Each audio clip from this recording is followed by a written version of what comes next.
বন্ধুরা অন্যের Facebook account থেকে যে কোনো ছবি পিকচার আপনি কিভাবে দুই একটা ক্লিকের মাধ্যমেই ডাউনলোড করে ফেলবেন সেই বিষয়টি নিয়ে আজকের এই ভিডিও। তো বন্ধুরা আপনারা টিউন করে আছেন Robin take studio YouTube channel. তো আমার এই চ্যানেলের পক্ষ থেকে সবাইকে ধন্যবাদ জানাচ্ছি। আমি রফিকুল ইসলাম রবিন।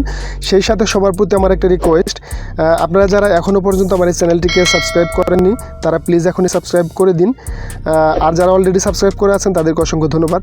বন্ধুরা আমরা যারা ফেসবুক ইউজ করি, ফেসবুকে অনেক সময় আমরা ফেসবুক প্রোফাইলে ব্রাউজ করার সময় অনেক ভালো ভালো ছবি বিভিন্ন পোস্ট থেকে বিভিন্ন প্রোফাইল থেকে আপলোড দেওয়া থাকে, পোস্ট করা থাকে। আমাদের অনেক সময় কিছু কিছু ছবি এত বেশি ভালো লাগে অথবা কিছু ছবি আমাদের এত সুন্দর কিছু ইনফরমেশন দেয় যে ছবিগুলো আমাদেরকে ডাউনলোড করে রাখতে ইচ্ছে করে অথবা ডাউনলোড করে নিজের প্রোফাইল থেকে পোস্ট করতে ইচ্ছা করে। তো সেই ক্ষেত্রে আমরা কিন্তু যদি না জানি যে এই ছবিটাকে কীভাবে ডাউনলোড করতে হবে তাহলে কিন্তু এটা কোনোভাবে পসিবল না। তো সেটাই আমি আপনাদের কাছে শেখাবো। আমরা ফেসবুকে স্ক্রল করতে করতে অনেক সময় দেখা যায় যে কিছু ভালো ছবি, অনেক সুন্দর প্রাকৃতিক দৃশ্য অথবা কিছু অনেক মূল্যবান ছবি আছে যেগুলো আমাদের ডাউনলোড করতে ইচ্ছা করে। তো সেটা আপনি কীভাবে করবেন সেটাই আমি আজকে এই ভিডিওর মাধ্যমে দেখাবো।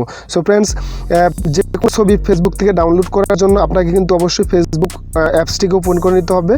আমি ফেসবুক অ্যাপসটিকে ওপেন করে দিলাম। দেওয়ার পর আমি স্ক্রল করে একটু নিচের দিকে যাব, দেখি কোনো ছবি আমার যেটা ভালো লাগে সেটা আমি কীভাবে ডাউনলোড করব। তো ধরেন এই ছবিটা আমার ভালো লাগছে, এই ছবিটাকে আমি ডাউনলোড করতে চাই। সেই ক্ষেত্রে সিম্পলি কিন্তু আমি এই ছবিটার উপরে ক্লিক করে দেবো। ক্লিক করে দেওয়ার পর বন্ধুরা দেখতে পাচ্ছেন ছবিটা কিন্তু এইরকম একটা ইন্টারফেস নিয়ে আমার সামনে চলে আসছে। তো এবার যে কাজটি করতে হবে আমাকে, আমি জাস্ট সিম্পলি এই ছবিটার উপরে একটু আমার হাতের আঙ্গুল দিয়ে চাপ দিয়ে ধরবো। এইভাবে ধরলে দেখবেন ফ্রেন্ডস ছবিটা এডিট হয়ে এরকম একটা ইন্টারফেস আমার সামনে চলে আসছে। এখান থেকে কিন্তু সিম্পলি আমাকে যে কাজটা করতে হবে, এখানে একটা অপশন আপনি দেখতে পাচ্ছেন সেভ টু ফোন, এই অপশনটার মধ্যে সিম্পলি একটা ক্লিক করে দিবেন। ক্লিক করে দেওয়ার পর দেখতে পাচ্ছেন photo save to this device, এই ফটোটা কিন্তু আমার ডিভাইসে সেভ হয়ে গেছে। সো ফ্রেন্ডস, এই ছিল একটু ছোট্ট টেকনিক, যে টেকনিকটির মাধ্যমে ফেসবুকের যে কোনো প্রোফাইল থেকে যে কোনো ধরনের ছবি কেউ যদি পোস্ট করে সেই ছবিটাকে আপনি একটা ক্লিকের মাধ্যমে জাস্ট সেটাকে ডাউনলোড করে নিতে পারবেন এবং আপনার প্রয়োজন মতো যেখানে খুশি সেখানে ছবিটাকে ইউজ করতে পারবেন। সো ফ্রেন্ডস, ভিডিওটি যদি আপনাদের কাছে ভালো লেগে থাকে তাহলে অবশ্যই আমার ভিডিওটিতে একটা লাইক দিবেন এবং আমার চ্যানেলটিকে সাবস্ক্রাইব করে দিবেন।